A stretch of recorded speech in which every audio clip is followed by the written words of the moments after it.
दोस्तों नमस्कार। Exam कांकस channel पे आपका स्वागत है। मैं हूं केदारनाथ मिश्रा। दोस्तों आगामी पीसीएस परीक्षा को ध्यान में रखते हुए आज हम महत्वपूर्ण सूचकांक को लेके आए हैं।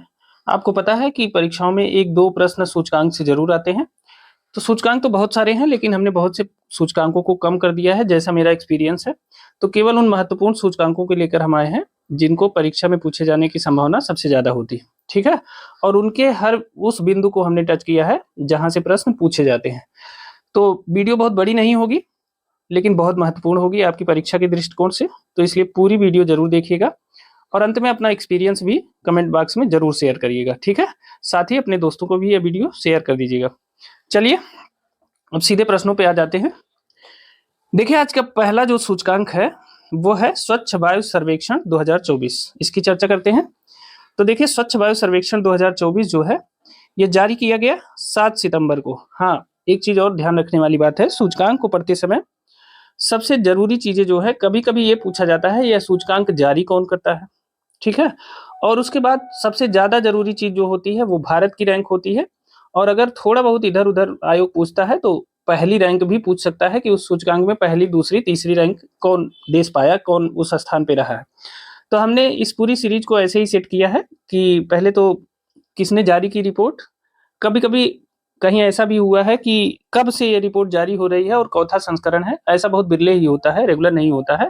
तो हमने वह भी बताने का प्रयास किया है। ठीक है, तो आप इसे ध्यान से देखिएगा, हर बिंदु महत्वपूर्ण है, इसलिए हर बिंदु को देखिएगा, क्योंकि पुस्तकों में बहुत कुछ लिखा है, पत्रिकाओं में बहुत कुछ लिखा है, हमने बहुत काट दिया है। और अगर आप इसमें भी और काट देंगे तो मुझे लगता है कि पूरे प्रश्न की उपादेयता ही कमजोर हो जाएगी। ठीक है, तो चलिए देखते हैं स्वच्छ वायु सर्वेक्षण 2024। 7 सितंबर को यह रिपोर्ट जारी हुई, कहाँ? जयपुर में। ठीक है, जयपुर में। और 7 सितंबर के दिन मनाया जाता है नीले आकाश के लिए स्वच्छ वायु के अंतरराष्ट्रीय दिवस के रूप में। ठीक है, तो यह प्रश्न आपको एक मिल गया। यह जरूर यह प्रश्न पूछा जा सकता है कि 7 सितंबर को किस दिवस के रूप में मनाया जाता है। तो 7 सितंबर को नीले आकाश के लिए स्वच्छ वायु के अंतरराष्ट्रीय दिवस के रूप में मनाया जाता है। तो स्वच्छ वायु सर्वेक्षण रिपोर्ट जो है वह जयपुर में इसी दिन 7 सितंबर के दिन प्रकाशित हुई। ठीक है, इसी दिन पुरस्कारों की घोषणा की गई है। और इसमें स्वच्छ वायु सर्वेक्षण में कुल 130 शहर शामिल हैं, जिन्हें 3 श्रेणियों में विभाजित किया गया है। ठीक है, श्रेणी 1 में कितने शहर हैं? 47 शहर हैं। 47 शहर में श्रेणी 1 जो है वो 10 लाख प्लस जनसंख्या वाली सीरीज है और इसमें कुल 47 शहर हैं। ठीक है, श्रेणी 2 में 43 शहर हैं जिनकी जनसंख्या 3 से 10 लाख के बीच में है। और श्रेणी 3 में 40 शहर हैं जिनकी जनसंख्या 3 लाख से कम है। ठीक है, तो ये 3 सीरीज में विभाजित है 130 शहर। अब देखिए इसकी जो महत्वपूर्ण बातें हैं देख लेते हैं। जो स्वच्छ वायु सर्वेक्षण 2024 का है रिपोर्ट है उसको देखते हैं। देखिए श्रेणी 1 में जिनकी आबादी 10 लाख से अधिक है उसमें पहले स्थान पे है सूरत, दूसरे स्थान पे है जबलपुर और तीसरे स्थान पे है आगरा। अब देखिए यूपी पीसीएस का प्रश्न है, तो आपसे यह पूछा जा सकता है कि स्वच्छ वायु सर्वेक्षण रिपोर्ट में श्रेणी 1 में उत्तर प्रदेश का कौन सा शहर शामिल हुआ है, तो वह है आगरा। ठीक है, आप इसे ऐसे याद करिएगा, मैं आपको बताता जाऊंगा कि प्रश्न बनने की संभावना कैसे है। ठीक है, तो प्रथम 3 स्थान में आगरा शामिल है उत्तर प्रदेश का, तो यह इंपॉर्टेंट है। पहले स्थान पे सूरत है, दूसरे पे जबलपुर और तीसरे पे आगरा। और श्रेणी 1 आपको पता है 10 लाख प्लस जनसंख्या वाले शहर हैं। ठीक है, सेकंड देख लेते हैं। सेकंड है, अब इसमें देखिए 3 से 10 लाख जनसंख्या वाले शहर शामिल हैं। तो सेकंड में पहले ही स्थान पे उत्तर प्रदेश का फिरोजाबाद है, दूसरे स्थान पे महाराष्ट्र का अमरावती है और तीसरे स्थान पे उत्तर प्रदेश का झांसी है। तो श्रेणी सेकंड में यूपी डोमिनेट कर रहा है, तो फिरोजाबाद पहले स्थान पे और झांसी तीसरे स्थान पे, ये 2 यूपी के शहर हैं। तो आपसे ऐसा पूछा जा सकता है कि श्रेणी सेकंड में उत्तर प्रदेश का कौन सा शहर प्रथम स्थान पे है, या श्रेणी सेकंड में फिरोजाबाद को कौन सा स्थान मिला है, तो प्रथम स्थान मिला है और झांसी को तीसरा स्थान मिला है, दूसरा स्थान अमरावती महाराष्ट्र का है। ठीक, अब श्रेणी तृतीय में आ जाते हैं। श्रेणी तृतीय में क्या है? 3 लाख से कम जनसंख्या वाले शहरों को इसमें शामिल किया गया है। तो श्रेणी 3 में रायबरेली को प्रथम स्थान पे रखा गया है, मोस्ट इंपोर्टेंट है। ठीक है, 3 लाख से कम आबादी वाले शहरों में स्वच्छ वायु सर्वेक्षण का प्रथम पुरस्कार किस शहर को दिया गया है, तो यह रायबरेली उत्तर प्रदेश को दिया गया है। इसको ध्यान रखिएगा, मोस्ट इंपोर्टेंट है। ऐसे ही पूछा जा सकता है कि 3 लाख से कम जनसंख्या वाले शहरों में प्रथम पुरस्कार किस शहर को दिया गया है, तो उत्तर प्रदेश के रायबरेली को दिया गया है, मोस्ट इंपोर्टेंट है। ठीक है, तो तीनों सीरीज में उत्तर प्रदेश के कोई ना कोई शहर शामिल है। पहले में आगरा है और श्रेणी सेकंड में फिरोजाबाद और झांसी है, और श्रेणी थर्ड में रायबरेली प्रथम स्थान पे है। तो आप इसे याद रखिएगा, यहाँ से प्रश्न 100% आएंगे। और ध्यान दीजिएगा कि जब से भारत सरकार के नीति आयोग ने या भारत सरकार ने स्वयं तमाम रिपोर्टें जारी करना शुरू किया है, तब से अंतरराष्ट्रीय सूचकांकों की वैल्यू कम हो गई है। अभी हम आगे आपको बताएंगे कि अंतरराष्ट्रीय सूचकांक की वैल्यू कम क्यों हुई है, उनकी गणना किस तरह पक्षपातपूर्ण हो गई है। इसलिए अब भारत सरकार जो है या जो परीक्षा संस्थाएं हैं वो अंतरराष्ट्रीय सूचकांकों का ज्यादा मतलब अंतरराष्ट्रीय सूचकांकों के बारे में ज्यादा नहीं पूछती हैं।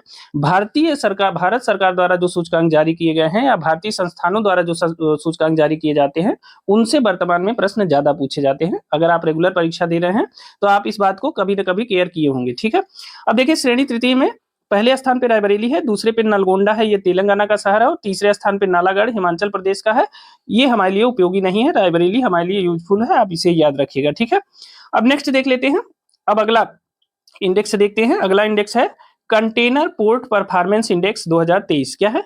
Container port performance index 2023। अब देखिए जहां 2023 लिखा रहेगा वो ये मत समझिएगा कि वो रिपोर्ट 2023 में जारी हुई है, 23 की रिपोर्ट है, 24 में जारी हुई है, इसलिए इसे ध्यान से पढ़िएगा। ठीक है, चूंकि इस समय व्यापार व्यवसाय का ज्यादा संकेंद्रण इधर उधर हो रहा है, आर्थिक गतिविधियां बहुत तेजी से बढ़ रही हैं, इसलिए कंटेनर पोर्ट के इंडेक्स को हमने शामिल किया है अपनी सीरीज में। तो देखिए यह इसका चौथा संस्करण है और 4 जून 2024 को इसे जारी किया गया है। इसको जारी करने वाली जो संस्थाएं हैं वो है वर्ल्ड बैंक और S&P ग्लोबल मार्केट इंटेलिजेंस। ठीक है ना, तो आप इसे याद रखिएगा, विश्व बैंक और S&P ग्लोबल मार्केट इंटेलिजेंस द्वारा इसे जारी किया जाता है। अब देखिए इसमें वर्ष 2023 में पूर्वी और दक्षिण पूर्व एशियाई पत्तनों ने उत्कृष्ट प्रदर्शन किया है। ठीक है ना, तो पूर्वी और दक्षिण पूर्व एशियाई देशों के पत्तनों ने इसमें सबसे ज्यादा उत्कृष्ट प्रदर्शन किया है। और इसमें सूचकांक में जो शामिल 20 पत्तन है उसमें से 13 पत्तन इसी क्षेत्र के हैं। ठीक है ना, अब देखिए इन पत्तनों में जो प्रथम स्थान पे जो पत्तन है वह है चीन का यांगसान पत्तन। प्रथम स्थान पे कौन सा पत्तन है? प्रथम स्थान पे है चीन का यांगसान पत्तन, जो लगातार दूसरे वर्ष पहले स्थान पे रहा है। ठीक है, अब देखिए पहली बार ऐसा हुआ है कि विश्व के शीर्ष 100 पत्तनों की सूची में भारत के 9 पत्तनों को शामिल किया गया है। मोस्ट इंपॉर्टेंट है। ठीक है, पहले स्थान पे आपने जान लिया चीन का यांगसान पत्तन है, और यह लगातार दूसरी बार जो है दूसरे वर्ष यह पहले स्थान पे बना हुआ है। पहली बार ऐसा हुआ है कि विश्व के शीर्ष 100 पत्तनों की सूची में भारत के 9 पत्तनों को शामिल किया गया है। यह भारत के लिए गर्व की बात है। देखिए वर्ष 2023 के शीर्ष 20 पत्तनों की सूची में विशाखापत्तनम पत्तन को 19वां स्थान मिला है।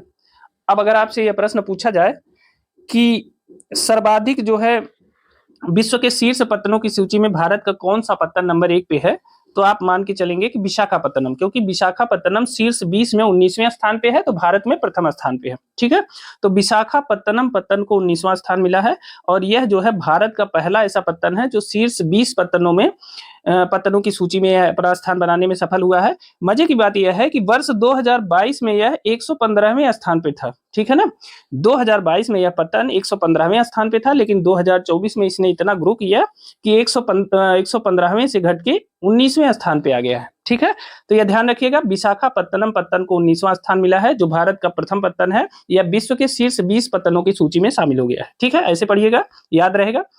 अब देख लेते हैं कि शीर्ष 100 पत्तनों में शामिल जो भारतीय पत्तन है उनकी रैंक क्या है। शीर्ष 100 पत्तनों में जो शामिल भारतीय पत्तन है, 9 पत्तन है, उन्हें देख लेते हैं। यह पत्तन इसलिए नहीं जरूरी है कि ये उसमें शामिल है, हो सकता है यह मिलान करने को पूछ लिया जाए, क्योंकि ये भारत के लिए गर्व की बात है कि शीर्ष 100 पत्तनों में हमारे 9 पत्तन शामिल है। ठीक है, तो मिलान करने के दृष्टिकोण से इसको जरूर देखिएगा। तो देखिए विशाखापत्तनम हमने बताया नंबर 1 पे है, यह आंध्र प्रदेश में है और इसे 19वीं रैंक मिली है। फिर मुंद्रा पत्तन आ जाता है, यह गुजरात में स्थित है, इसे 27वीं रैंक मिली है। फिर आ जाता है पीपावाव पत्तन। पीपावाव पत्तन कहाँ है? गुजरात में स्थित है, इसे 41वीं रैंक मिली है। देखिए पीपावाव का नाम आपने बहुत कम सुना होगा, लेकिन यह विश्व के 100 शीर्ष पत्तनों में यह शामिल है, तो देखिए कितना इंपॉर्टेंट है। पीपावाव पत्तन गुजरात में स्थित है, इसे 41वीं रैंक मिली है। कामराजर पत्तन है तमिलनाडु में, इसे 47वीं रैंक मिली है। कोचीन पत्तन है केरल में, इसे 63वीं रैंक मिली है। हजीरा पत्तन है गुजरात में, इसे 68वीं रैंक मिली है। फिर आ जाते हैं कृष्णापत्तनम पट्टन, यह आंध्र प्रदेश में, इसे 71वीं रैंक मिली है। और चेन्नई पत्तन है तमिलनाडु में, इसे 80वीं रैंक मिली है। और लास्ट है जवाहरलाल नेहरू पत्तन, जिसे नहावा शेवा भी कहते हैं, यह महाराष्ट्र में स्थित है, इसे 96वां स्थान मिला है। तो इस प्रकार से भारत के 9 शीर्ष पत्तन हैं जो दुनिया के शीर्ष 100 पत्तनों में अपनी जगह बनाने में सफल हुए हैं। आप इन्हें याद रखिएगा। देखिए, पीपावाव पत्तन गुजरात में है, इंपॉर्टेंट है। मुंद्रा भी गुजरात में है। कामराजर पत्तन तमिलनाडु में है। ठीक है, अब देखिए गुजरात के 3 पत्तनों ने शीर्ष 100 पत्तनों में अपना स्थान बनाया है। ठीक है ना। चलिए नेक्स्ट देख लेते हैं। अगला सूचकांक किसका है? NIRF India rankings 2024। ठीक है, NIRF का मतलब क्या होता है? National institutional ranking framework. ठीक है, तो NIRF इंडिया रैंकिंग्स 2024 यह किसके द्वारा जारी किया जाता है? यह केंद्रीय शिक्षा मंत्रालय के अंतर्गत नेशनल इंस्टीट्यूशनल रैंकिंग फ्रेमवर्क द्वारा देश भर के उच्च शिक्षा संस्थानों को रैंकिंग देने की, ध्यान रखिएगा, देश भर के उच्च शिक्षा संस्थानों को रैंकिंग देने की शुरुआत 29 सितंबर 2015 को की गई थी। ठीक है ना, और इसका पहला संस्करण अप्रैल 2016 में जारी किया गया। ठीक, तो NIRF क्या है? नेशनल इंस्टीट्यूशनल रैंकिंग फ्रेमवर्क है। देश भर के उच्च शिक्षा संस्थानों को रैंकिंग देने की जो शुरुआत हुई थी वो 29 सितंबर 2015 को की गई और इसका पहला संस्करण अप्रैल 2016 में जारी किया गया था। ये इंपॉर्टेंट है, इसे इतना जानकारी रखिएगा इसके बारे में। ठीक, क्योंकि आजकल कथन कारण में जब प्रश्न आते हैं तो 2 कथनों में पूछ लेता है, इसलिए इसके बारे में कंप्लीट जानकारी जरूर रखिएगा। नेक्स्ट देखते हैं। अब इसके संबंध में जो महत्वपूर्ण बिंदु है, केंद्रीय शिक्षा मंत्री धर्मेंद्र प्रधान ने NIRF इंडिया रैंकिंग्स 2024 के 9वें संस्करण, ठीक है, 2015 से जारी होता है और पहला संस्करण अप्रैल 2016 में जारी किया गया, तो इस बार यह 9वां संस्करण है। क्योंकि ये भारत सरकार द्वारा जारी रिपोर्ट है, इसलिए मैंने इसका संस्करण भी आपको बताया है और जब परीक्षा में पूछा जाएगा तो देखिएगा इसी क्रम से पूछा जाएगा। ठीक, अब 9वें संस्करण को भारत मंडपम नई दिल्ली में जारी किया गया। ठीक है, और कुल 8 श्रेणियों के अंतर्गत ये रैंकिंग, उच्च शिक्षण संस्थानों की जो रैंकिंग है वो तैयार की गई। कितनी श्रेणियां हैं? 8 श्रेणियां बनाई गई हैं। ठीक है ना। अब देखिए 3 नई श्रेणियां भी इसमें जोड़ी गई हैं, ये इंपॉर्टेंट है। कितनी नई श्रेणियों को NIRF इंडिया रैंकिंग्स 2024 में जोड़ा गया है?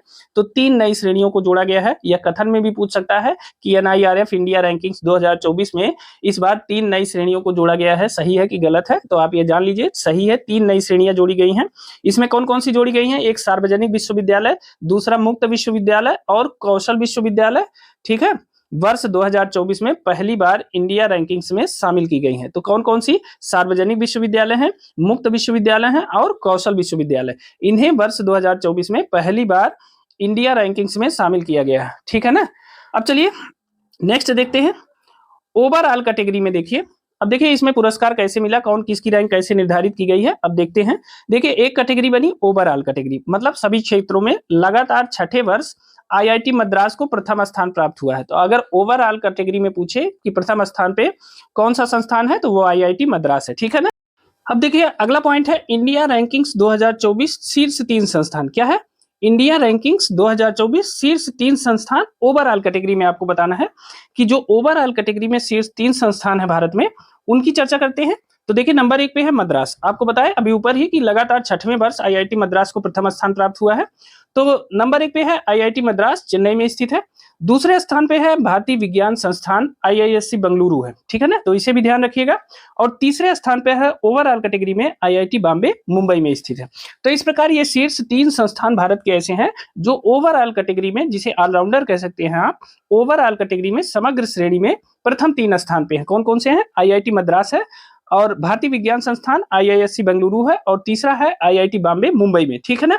अब देखिए विभिन्न श्रेणियों में शीर्ष स्थान को देख लेते हैं कि विभिन्न सीरीज में अपने अपने क्षेत्रों में कहाँ का कौन सा चीज बहुत अच्छा है, उसकी चर्चा कर लेते हैं कि विभिन्न सीरीज में कौन संस्थान नंबर 1 पे है। ठीक है, तब देखिए इसमें विश्वविद्यालय श्रेणी में IISc बेंगलुरु कर्नाटक में स्थित है, यह शीर्ष संस्थान है। ठीक है ना, विश्वविद्यालय श्रेणी में IISc बेंगलुरु शीर्ष संस्थान है। फिर आ जाते हैं कॉलेज श्रेणी। कॉलेज श्रेणी में हिंदू कॉलेज दिल्ली शीर्ष संस्थान है। ठीक है ना, कॉलेज श्रेणी में हिंदू कॉलेज दिल्ली शीर्ष संस्थान है। फिर आ जाते हैं अनुसंधान संस्थान श्रेणी। अनुसंधान संस्थान श्रेणी में IISc बेंगलुरु शीर्ष कॉलेज है। ठीक है ना, अनुसंधान संस्थान श्रेणी में IISc बेंगलुरु शीर्ष संस्थान है। ठीक है ना। अब आ जाते हैं नवाचार श्रेणी। नवाचार श्रेणी में नंबर 1 पे कौन है? IIT बॉम्बे है। फिर आते हैं मुक्त विश्वविद्यालय श्रेणी। मुक्त विश्वविद्यालय श्रेणी में इग्नू नई दिल्ली शीर्ष संस्थान है। ठीक है ना, इसे भी याद रखिएगा। फिर आ जाते हैं कौशल विश्वविद्यालय श्रेणी। कौशल विश्वविद्यालय श्रेणी में symbiosis skills and professional university शीर्ष संस्थान है। फिर आ जाते हैं राज्य सार्वजनिक विश्वविद्यालय श्रेणी, इसमें अन्ना विश्वविद्यालय चेन्नई तमिलनाडु शीर्ष संस्थान है, ठीक है ना। तो ये ऐसे संस्थान है जो अपने अपने क्षेत्रों में शीर्ष स्थान रखते हैं। अब जैसे इसमें से प्रश्न पूछा जा सकता है कि NIRF इंडिया रैंकिंग में कॉलेज श्रेणी में किस संस्थान को शीर्ष स्थान मिला है, तो हिंदू कॉलेज को मिला है, ठीक है। तो ऐसे प्रश्न इससे बनाए जाएंगे, आप इसी हिसाब से इसको तैयार करिएगा, बहुत इंपॉर्टेंट है, देखिएगा जरूर, क्योंकि ये भारतीय संस्थान द्वारा जारी हुई रैंकिंग है, ठीक है ना। अब चलिए नेक्स्ट देखते हैं, विभिन्न विषयों में शीर्ष स्थान प्राप्त संस्थान। अब देखिए कहा किस संस्थान का कौन सा विषय मजबूत है, किस विषय की पढ़ाई किस संस्थान में सबसे अच्छी होती है, तो उन विषयों को के संबंध में संस्थानों को देख लेते हैं। तो देखिए इंजीनियरिंग क्षेत्र में शीर्ष संस्थान है IIT मद्रास है, ठीक है ना। प्रबंधन के क्षेत्र में IIM अहमदाबाद है, आप पहले से भी जानते हैं। फार्मेसी के क्षेत्र में जामिया हमदर्द नई दिल्ली है, ठीक है ना। चिकित्सा के क्षेत्र में एम्स दिल्ली है, ठीक है ना, इसे भी याद रखिएगा। दंत चिकित्सा के क्षेत्र में Savita institute of medical and technical sciences Chennai है, तमिलनाडु का, ठीक है ना। नेक्स्ट देखते हैं विधि में national law school of India university Bengaluru, इसे याद रखिएगा। और अगला क्या है, अगला है वास्तुकला एवं नियोजन। क्या है, वास्तुकला एवं नियोजन में IIT रुड़की शीर्ष संस्थान है, और इसे इंपॉर्टेंट लगा लीजिए, वास्तुकला एवं नियोजन में IIT रुड़की शीर्ष संस्थान है, ठीक है ना, इसे याद रखिएगा।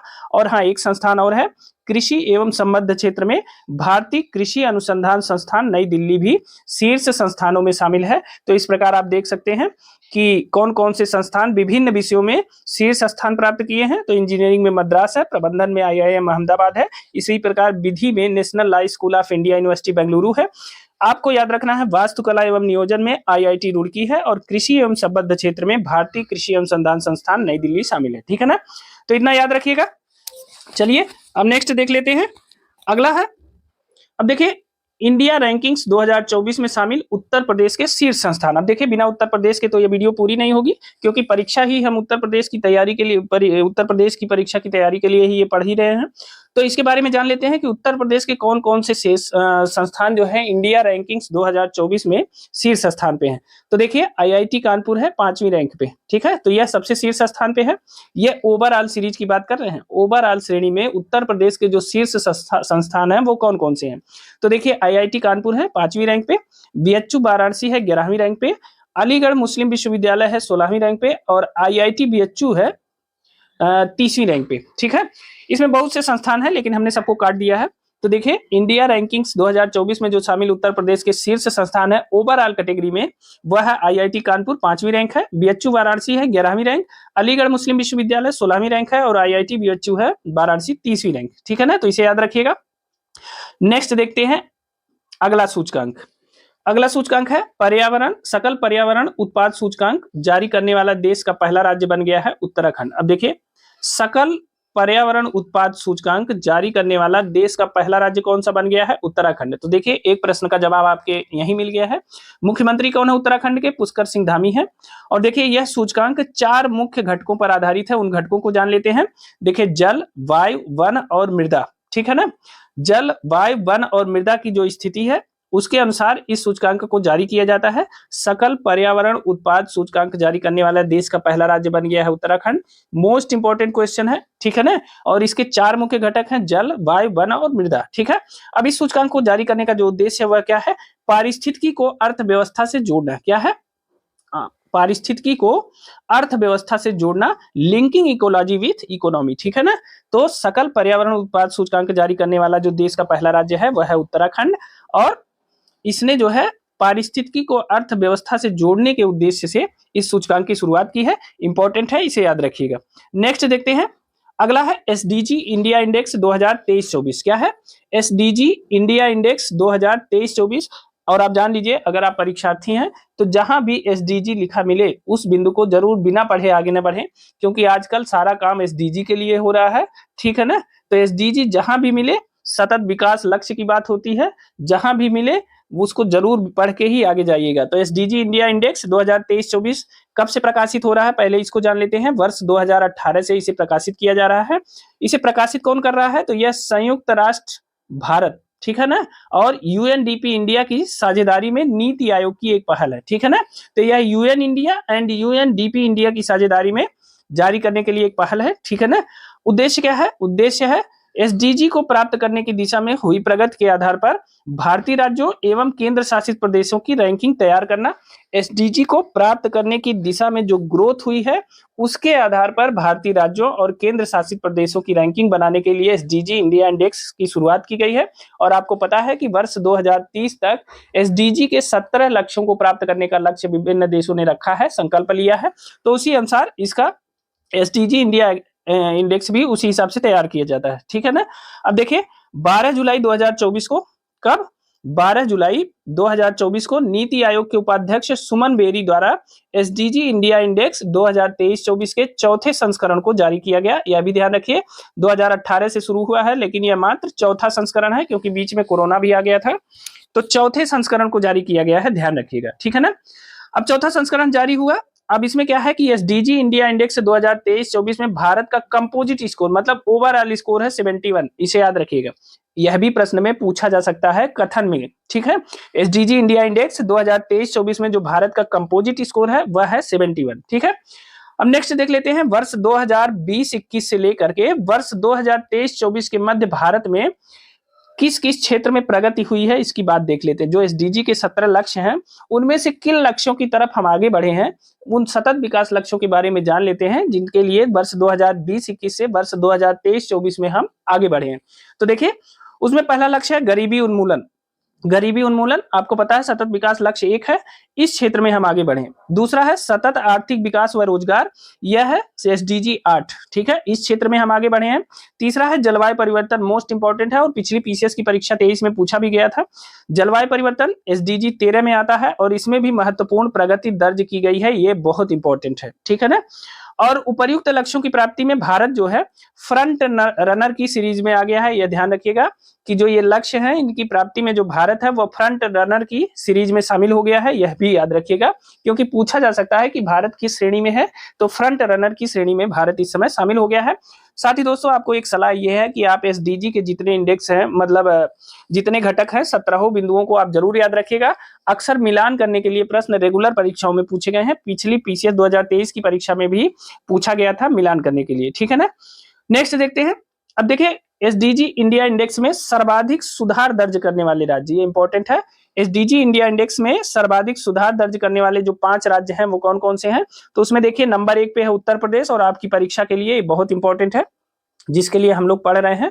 तो एसडीजी इंडिया इंडेक्स में सर्वाधिक सुधार दर्ज करने वाले जो 5 राज्य हैं उसमें नंबर 1 पे है उत्तर प्रदेश और ये समय क्या है 2018 से 2023-24 के बीच जो सुधार दर्ज किया गया है उसमें उत्तर प्रदेश नंबर 1 पे है और ये मोस्ट इंपॉर्टेंट है। दूसरे स्थान पे है जम्मू कश्मीर, तीसरे स्थान पे उत्तराखंड, चौथे स्थान पे है सिक्किम और 5वें स्थान पे हरियाणा है। इस प्रकार एसडीजी इंडिया इंडेक्स में जो 5 सर्वाधिक सुधार दर्ज करने वाले राज्य हैं उसमें नंबर 1 पे है उत्तर प्रदेश और यही आपकी परीक्षा के लिए सबसे इंपॉर्टेंट है, ठीक है ना। हाँ, कभी ऐसा भी पूछ सकता है कि सर्वाधिक सुधार करने वाले राज्यों में कौन सा राज्य शामिल नहीं है या उसमें से एक राज्य दे सकता है कि इनमें से कौन राज्य शामिल नहीं है। आप इस दृष्टिकोण से भी इन 5 राज्यों को जरूर तैयार करिएगा, ठीक है।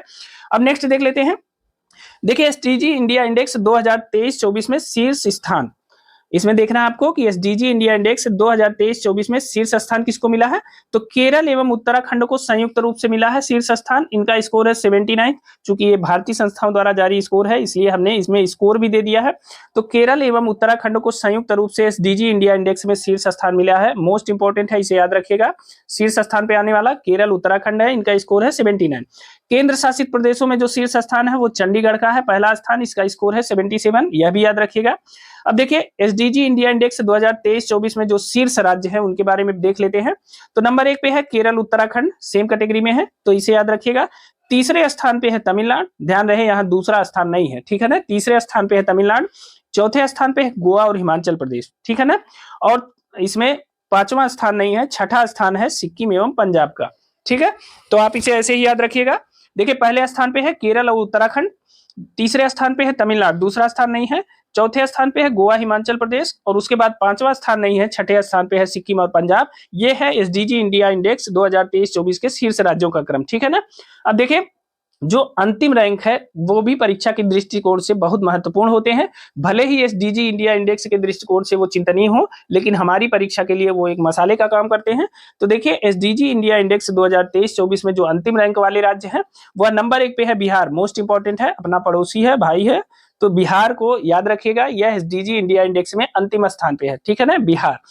फिर उसके बाद झारखंड है 27वें नंबर पे, बिहार 28वें पे है, झारखंड 27वें पे है। चूंकि अंतिम रैंक देख रहे हैं तो पीछे से आगे आएंगे, ठीक है।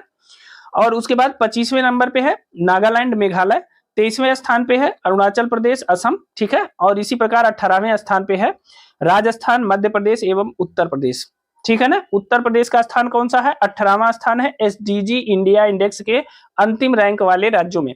अब आपको चिंता हो गई होगी कि अभी ऊपर हमने पढ़ाया है कि उत्तर प्रदेश तो सबसे नंबर 1 पे है, तो देखिए उत्तर प्रदेश का जो नाम है वो सर्वाधिक सुधार करने वाले राज्यों में है। देखिए उत्तर प्रदेश जो है एसडीजी इंडिया इंडेक्स में सर्वाधिक सुधार दर्ज करने वाले राज्यों में उत्तर प्रदेश प्रथम स्थान पे है, इसने सर्वाधिक सुधार किया है। लेकिन वास्तव में जो एसडीजी स्कोर के मामले में है उसमें एसडीजी इंडेक्स में अंतिम रैंक वाले राज्यों में शामिल है उत्तर प्रदेश, और इसकी रैंक कितनी है, 18वीं है। और इसके साथ जो राज्य जुड़े हैं वो है राजस्थान, मध्य प्रदेश, उत्तर प्रदेश और छत्तीसगढ़।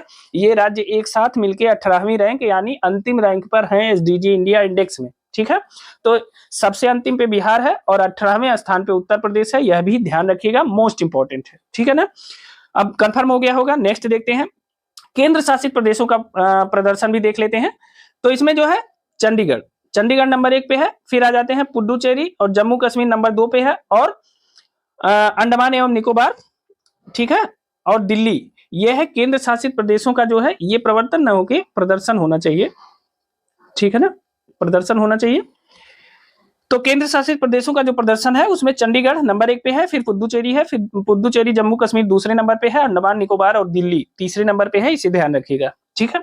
अब एसडीजी लक्ष्य आधारित शीर्ष राज्य, मतलब कौन सा राज्य किस लक्ष्य को प्राप्त करने के सबसे करीब में है, इसे कहते हैं एसडीजी लक्ष्य आधारित शीर्ष राज्य। और केंद्र शासित प्रदेश मतलब कौन सा राज्य किस एसडीजी लक्ष्य को प्राप्त करने के बिल्कुल करीब है। तो देखिए हमने केवल कुछ राज्यों को इसमें शामिल किया है क्योंकि नहीं तो वीडियो बहुत बड़ी हो जाती, ठीक है।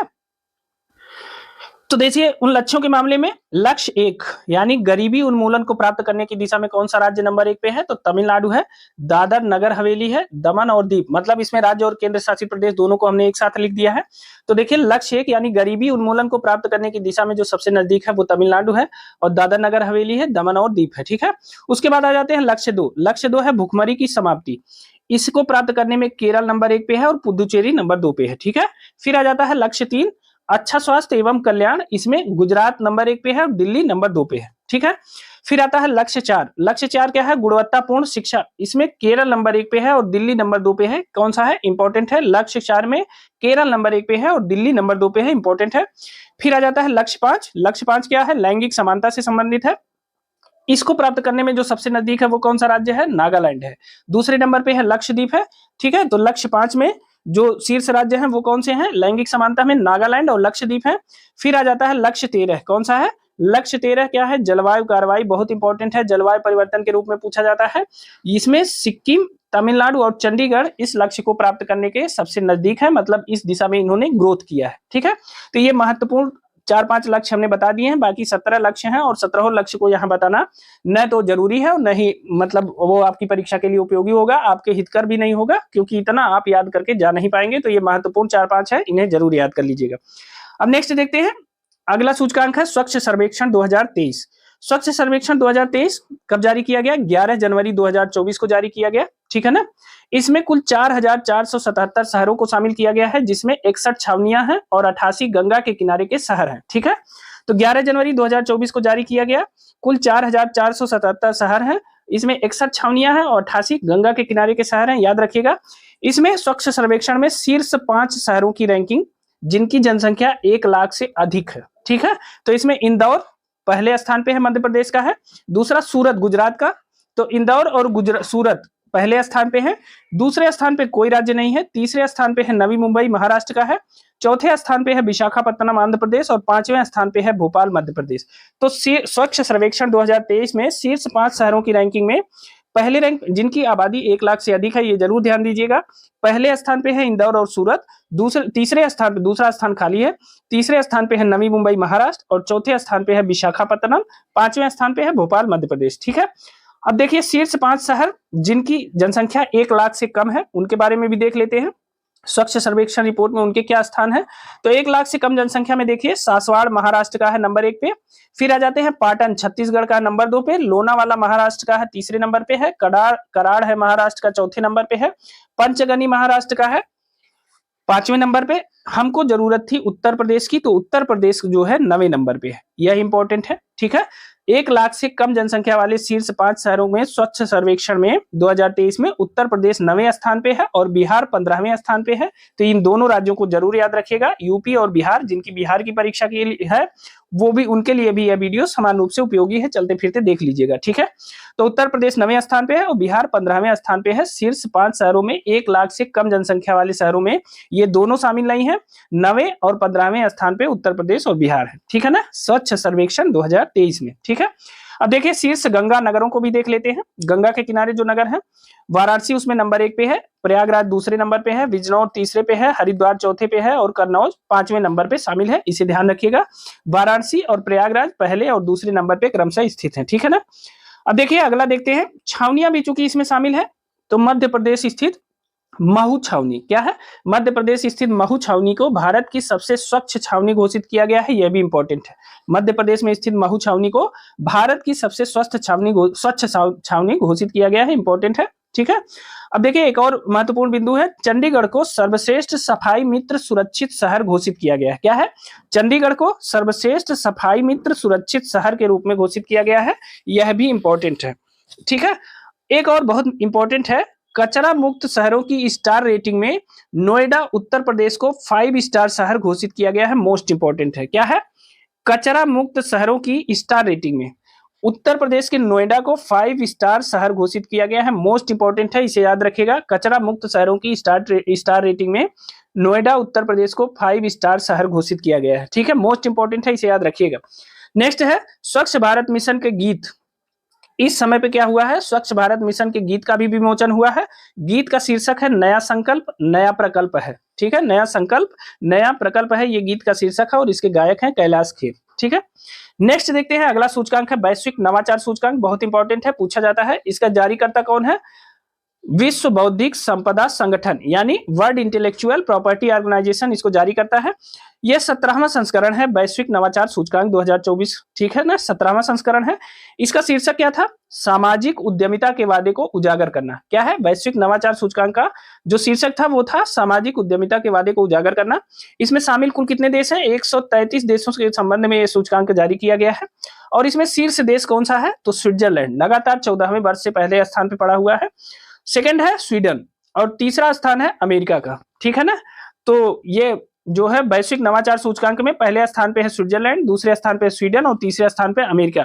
इसमें जो भारत की रैंक है वो 39वीं रैंक है और इसका स्कोर है 38.3। स्कोर न भी याद रहे, भारत की रैंक बहुत है। भारत की रैंक कितनी है? 39। पूछा जाता है या मिलान करने को दे सकता है।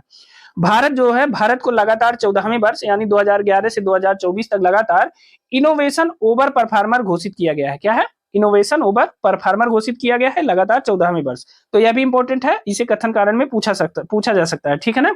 देखिए वर्ष जो 2023 में जो भारत की रैंक थी वो 40वीं थी, तो जब 23 में 40वीं थी और इस समय 24 में 39वीं है, तो 1 अंक का सुधार हुआ है, यह भी इंपॉर्टेंट है, ठीक है ना। देखिए मध्य एवं दक्षिण एशिया में भारत को सर्वश्रेष्ठ नवाचारी अर्थव्यवस्था घोषित किया गया है, यह भी इंपॉर्टेंट है। मध्य एवं दक्षिण एशिया में किस देश को सर्वश्रेष्ठ नवाचारी अर्थव्यवस्था घोषित किया गया है? तो भारत को मध्य एवं दक्षिण एशिया में सर्वश्रेष्ठ नवाचारी अर्थव्यवस्था के रूप में घोषित किया गया है, तो यह भी इंपॉर्टेंट है। देखिए हमने कंपाइल करके केवल उन्हीं बिंदुओं को शामिल किया है जो परीक्षा में पूछे जाएंगे, ठीक है ना, जिनकी परीक्षा में पूछे जाने की संभावना सबसे ज्यादा है। इसलिए ये पूरा वीडियो देखिएगा और पूरी वीडियो देके आप इसको 1-2 बार दोहरा सकते हैं। आप ये पीडीएफ भी ले सकते हैं, आप हमारे टेलीग्राम चैनल और व्हाट्सएप चैनल को ज्वाइन कर लीजिए, उसका लिंक हम डिस्क्रिप्शन बॉक्स में दे देंगे। वहां से आप इस पूरी पीडीएफ को डाउनलोड कर सकते हैं और वीडियो को 1-2 बार जरूर देख लीजिएगा, ताकि सूचकांक से अगर कोई भी प्रश्न आए तो वो गलत न हो। चूंकि परीक्षा बड़ी है इसलिए एक एक प्रश्न जो है बहुत इंपॉर्टेंट है सफलता के लिए, ठीक है। तो इन सभी बिंदुओं को ध्यान से पढ़िएगा और हाँ, अपने अनुभव कमेंट बॉक्स में जरूर दीजिएगा, ठीक है। अब चलिए देखते हैं, अंगोला को जो है इस सूचकांक में आखिरी स्थान मिला है, यह भी ध्यान दीजिएगा।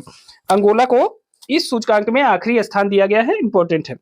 अब देखिए 8वां देख लेते हैं। जो अगला महत्वपूर्ण सूचकांक है वह है विश्व की 5 सबसे बड़ी अर्थव्यवस्थाएं। ठीक है, विश्व की 5 सबसे बड़ी अर्थव्यवस्थाएं कौन कौन सी हैं उनको देख लेते हैं। तो देखिए, पहले नंबर पे है अमेरिका, दूसरे पे है चीन, तीसरे पे है जर्मनी, चौथे पे है जापान और 5वें नंबर पे अपना है प्रिय भारत। ठीक है, तो अपना देश भारत विश्व की 5वीं सबसे बड़ी अर्थव्यवस्था हो गया है। पहले नंबर पे कौन है? अमेरिका है, दूसरे पे है चीन, तीसरे पे है जापान और तीसरे पे है जर्मनी, चौथे पे है जापान और 5वें पे है भारत। मोस्ट इंपॉर्टेंट है। ठीक है ना। चलिए नेक्स्ट देखते हैं, वर्ल्ड गिविंग इंडेक्स 2024 क्या है? वर्ल्ड गिविंग इंडेक्स 2024 के बारे में जान लेते हैं। देखिए, इसमें कुल शामिल देश कितने हैं? 142। वर्ल्ड गिविंग इंडेक्स 2024 में शामिल देशों की संख्या कितनी है? 142 है। इसमें शीर्ष देश कौन से हैं? ठीक है, इसमें है इंडोनेशिया, केन्या और सिंगापुर। ये 3 जो है वर्ल्ड गिविंग इंडेक्स के शीर्ष देश हैं। कौन कौन से हैं? इंडोनेशिया, केन्या और सिंगापुर। इसमें भारत का जो स्थान है वह 26वां स्थान है, यह ध्यान रखिएगा। ठीक है ना, भारत का स्थान 26वां है, इसे ध्यान रखिएगा। और जो इसका अंतिम देश है वो है पोलैंड और जापान। ठीक है, तो वर्ल्ड गिविंग इंडेक्स में कुल 142 देश हैं। इसमें इंडोनेशिया, केन्या और सिंगापुर प्रथम 3 स्थानों पे है। भारत का स्थान है 26वां और अंतिम देश है पोलैंड और जापान। ठीक है ना, तो इसे ध्यान रखिएगा। तो देखिए, वर्ल्ड गिविंग इंडेक्स में सबसे उदार देश इंडोनेशिया को घोषित किया गया है और उसके बाद केन्या है, फिर सिंगापुर है। भारत का स्थान 26वां है और अंतिम देश पोलैंड और जापान है। यह हमने आपको बता दिया। ठीक है, नेक्स्ट देखते हैं, विश्व की सबसे बड़ी कोयला खदानें देख लेते हैं। यह इंपॉर्टेंट है, तो देख लेते हैं। नहीं कुछ तो मिलान करने के लिए बहुत आवश्यक है। अगर कोयला खदानों के बारे में पूछेगा तो मिलान करने के बारे में भी दे सकता है। तो विश्व की सबसे बड़ी कोयला खदानें जो हैं उनके बारे में देखते हैं। देखिए, black thunder mine, black thunder mine America की सबसे बड़ी खदान है। ठीक है ना, तो सबसे बड़ी अमेरिका की जो कोयले की खदान है वो है ब्लैक थंडर माइन। ठीक है, फिर आ जाते हैं गेवरा ओसी खदान। गेवरा ओसी खदान है भारत की, भारत के कोरबा छत्तीसगढ़ में स्थित है। यह भारत की सबसे बड़ी कोयले की खान है। फिर आ जाते हैं north antelope Rosell mine. North antelope Rosell mine ये अमेरिका की खदान है। ठीक है ना, और मोस्ट इंपॉर्टेंट है यह भी। अगला देख लेते हैं कुसमुंडा ओसी खदान। कुसमुंडा ओसी खदान है भारत में और यह भी कोरबा छत्तीसगढ़ में स्थित है, इसे भी याद रखिएगा।